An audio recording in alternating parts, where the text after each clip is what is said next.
బంజారాలలో లీడర్లు లేరు. నా పేరు అశోక్ రాథోడ్, మా తమ్ముని పేరు మహేందర్ నాయక్, మా బ్రదర్ పేరు రాజు నాయక్. నాయక్ అంటేనే లీడర్. మేము చాలా గొప్పగా అడ్మినిస్ట్రేషన్ నడపగలుగుతాం.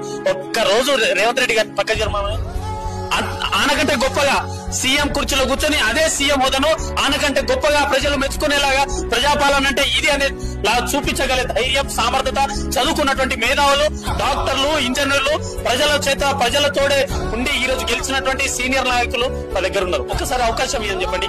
ఎందుకంటే 1980 నుండి ఏ క్యాబినెట్ అయినా ఏ బంజారా సామాజిక వర్గం లేకుండా క్యాబినెట్ లేదు. అంటే వాళ్ళు నాయకులు కాదా? వాళ్ళు నడపలేదా? ఎందుకు ఈరోజు ఎమ్మెల్యేలు ఉన్నారు కదా. ఈరోజు ఒక్కొక్క నియోజకవర్గానికి 3 లక్షల మంది ప్రతినిధిగా మా ఎమ్మెల్యేలు ఉన్నారు కదా.